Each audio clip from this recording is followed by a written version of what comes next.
Okay, so this is When I Meet My Maker by Tenille Towns. So here we go.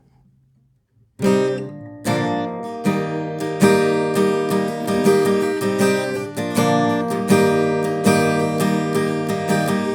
I meet my maker at the open golden gates, it's gonna welcome me home where eternity awaits.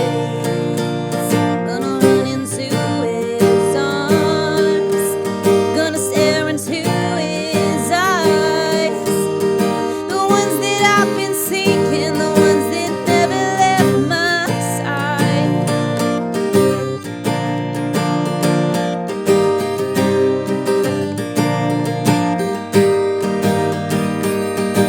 When I meet my maker, walking heaven's boulevard,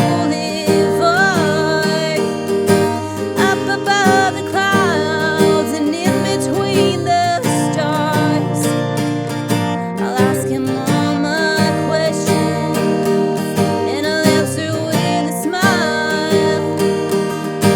Tell him how I love him and I'll thank him for my life.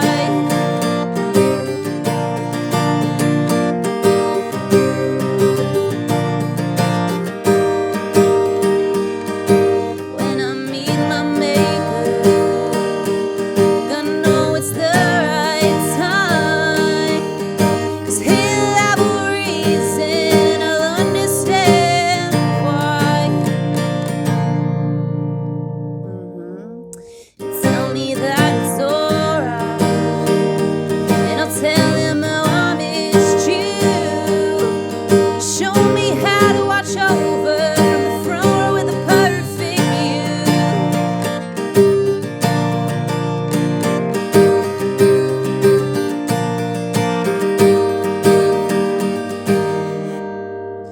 When I meet my maker, gonna ask him for some wings. He'll introduce me to his angels, and in the choir I will sing. He'll tell me that he's proud, and I'm probably gonna cry. He'll take my hand, and together we will fly.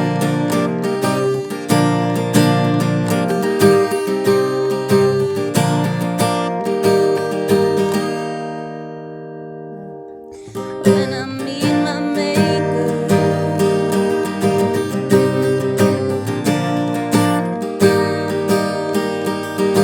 when I meet my maker. If I didn't already say it, I've definitely recorded this one too many times. And I'm learning to talk after the video and not before, because if I talk before, it just doesn't ever go well. But yeah, so hey, my friends, my 4 or 5 friends, or who knows how many are on here, and anyone random that decides to watch. I was in Nashville this past year and essentially moved there because I was like, I love music. I want to grow in this. And why not move to Nashville? You know, like it just, with all the different things I thought and prayed about, it was like, why wouldn't I go there? Like like as far as training and other people that are doing it and networking and resources, like it's in Nashville. So the things that I went for didn't necessarily happen. Like I was just expecting to actually not just be there for a year. I was like, I'm moving here and I'm never leaving, and just expected to get all of my experience there.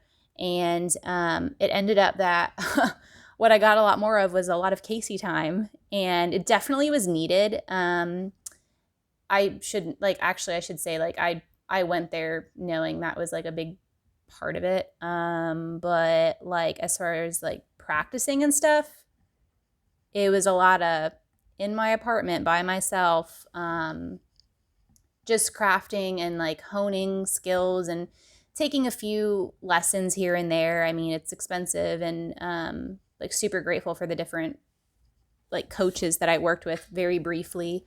But yeah, like it continued to fuel like my passion for this. But I think for anyone that's like singing or doing anything creative, artistry kind of stuff, like you have to spend the time by yourself. I think that far too many people go out there, and I don't know if it's that they just want to be famous or they don't really care how they get their foot in the door. They just want to get there. And so it's like, I'll do whatever and I'll become whatever. And I'm like, but then you lose yourself. Like, okay, get to whatever thing you think is going to be cool. But if you get there not being yourself, like, who cares, you know? And so I think for me, like, I realized too, it probably was better that I didn't necessarily get out there. Like, because the little bit that I saw, I just kind of felt like, I don't know, I didn't really know how to mesh with it. I The one thing I will say is like I wish that I would have met more people to just simply play together, like just to like play music for music's sake. And I think that anything great comes from that and from building the relationships that way. I don't know. I could say a lot about all of that stuff. And so I guess I have a lot of hope too, being in Florida and like maybe meeting other people and doing stuff like that. Because I just miss playing music. It should always be for that reason, you know what I mean? Anyway, so yeah, so practiced a lot in the apartment. My next door neighbors definitely heard that, and the people below me.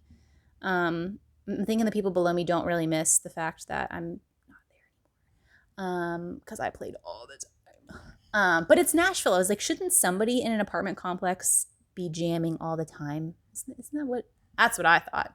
So yeah, I'm extremely happy to be home, and by no means like when I left, you know, people were like, "Oh my gosh, that's so sad. Like, you know, the dream's dying." I'm like, "No, it's not. I'm moving back to Florida." Like, you continue whatever you love wherever you're at, and you gain things. Like, look, I'm on YouTube now. I really don't know how I feel about this, but like it'll just be a place for me to grow, and yeah. So, and honestly, who doesn't want to have like a cataloged thing of themselves? I actually don't know that I want that. I kind of want that. I just didn't really want the world to have it. But anyway, so I actually love the fact that like most of you like from back home didn't even know that like I sang or like whatever. And I think that was even really cool coming back and like sharing that with y'all. And yeah, I think too, like, I don't know, I always want to have the people that really know me and love me behind me for what it's worth, you know? It's like super important. So yeah, definitely wouldn't have thought I'd be back in Florida though. It's good, but it's not, wasn't necessarily the plan. But shout out to Clearwater Beach. Never even been there. Got this from a thrift store. Anyway, so I hope you enjoyed that. Love you. Bye.